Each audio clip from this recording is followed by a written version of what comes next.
It was a hit that should have been celebrated. A clean connection. Perfectly timed. The kind of contact that makes the entire stadium rise from their seats before the ball even lands, because every person watching, from the most casual fan in the upper deck to the most seasoned scout with 30 years behind his clipboard, knows instantly when something extraordinary has just happened. The Diamondbacks pitcher who threw that pitch walked off the mound, reached the dugout, sat down, and then did something that almost never happens at this level of professional baseball. He filed a formal claim. In writing. With his name attached. Alleging that Shohei Ohtani's hit had violated MLB rules. Not the umpires. Not the coaching staff. Not the front office operating through official channels. The pitcher himself. Personally. Publicly. The claim moved through the league office within hours.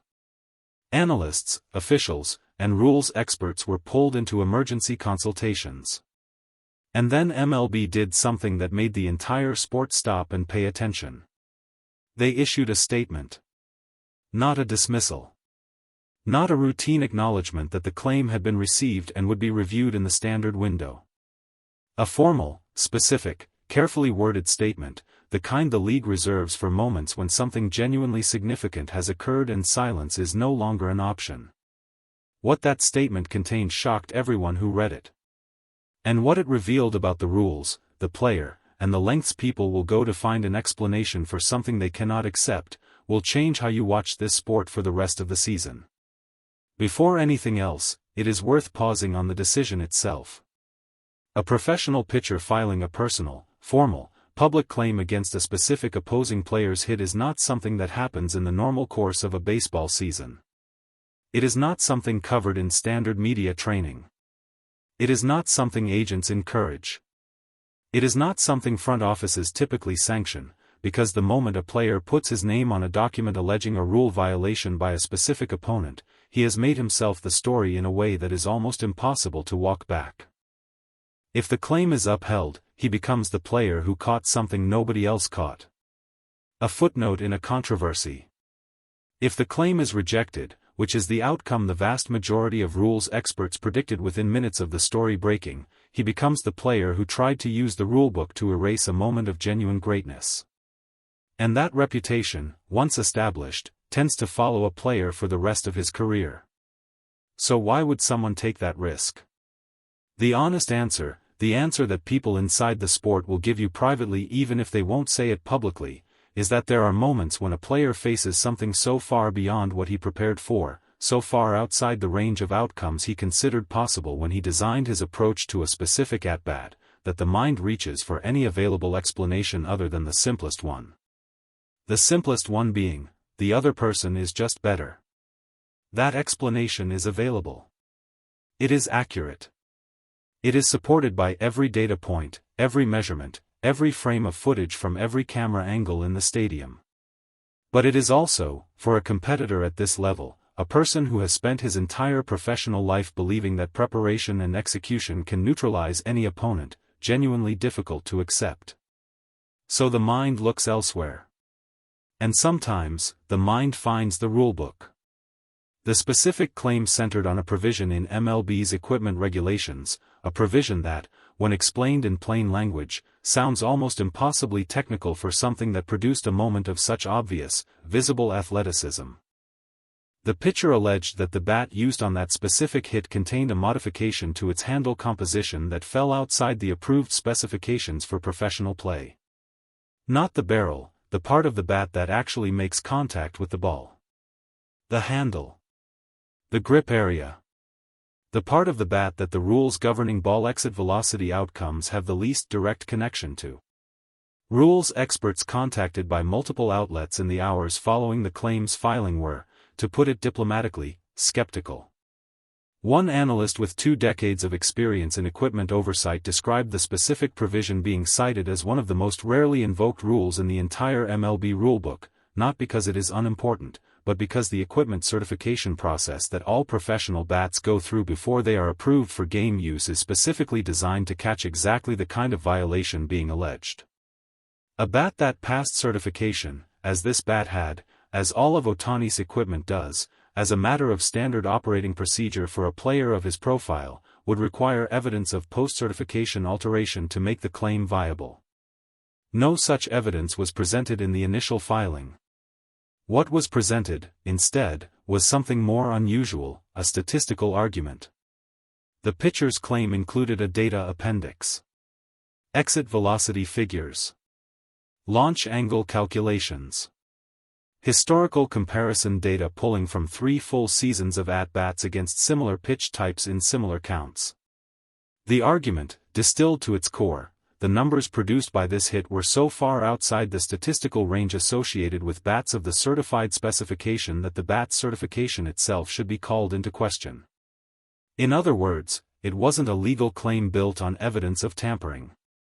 It was a mathematical argument that the result was too good to be legal. That is an extraordinary thing to put in a formal filing. And it tells you something important about where this story was really headed. The statement MLB released did not take long to address the statistical argument directly. In language that was unusually plain for an organization that typically communicates through layers of institutional caution, the league's statement noted that exit velocity and launch angle metrics, regardless of how far they deviate from historical averages, do not constitute evidence of equipment violation. Performance, even extraordinary performance, is not itself proof of misconduct. This seems obvious.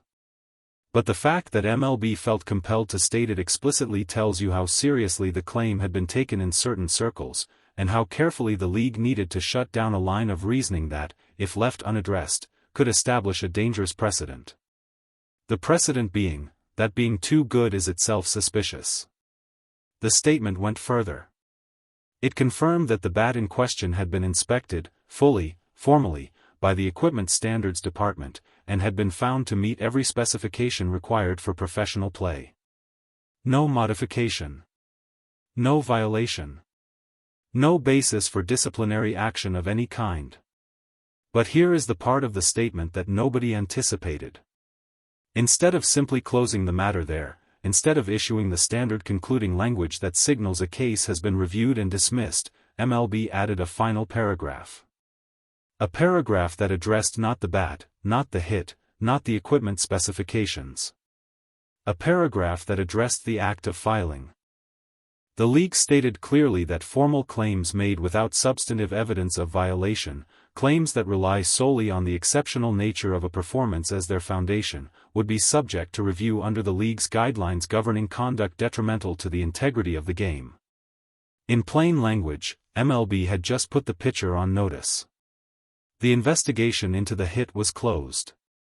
An investigation into the filing had just begun. Step back from the legal mechanics for a moment. Step back from the rulebook language and the equipment specifications and the exit velocity data appendix. And look at what actually happened.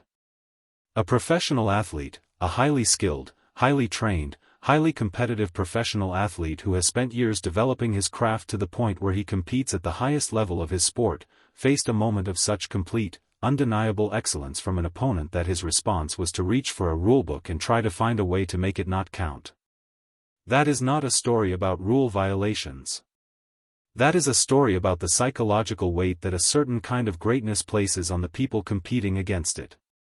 People inside the sport have been describing this phenomenon privately for years, the specific, disorienting experience of preparing thoroughly for an opponent, executing that preparation as well as you possibly can, doing everything right and still watching the ball travel to a place where fielders simply cannot reach it. In most competitive situations, when you prepare well and execute well and still lose, there is a lesson to extract. An adjustment to make. A specific thing you can identify and work on before the next encounter. But there are certain performers, rare, historically rare, who produce outcomes that genuine preparation and genuine execution cannot reliably prevent. Not because the opponent did anything wrong. Not because the rules were violated.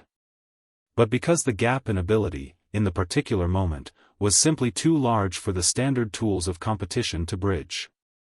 His former training partner, the one who spent years alongside him and ultimately described him to a national audience as a person first and a player second, understood this dynamic better than almost anyone. He said the numbers don't explain him. He meant it as a compliment.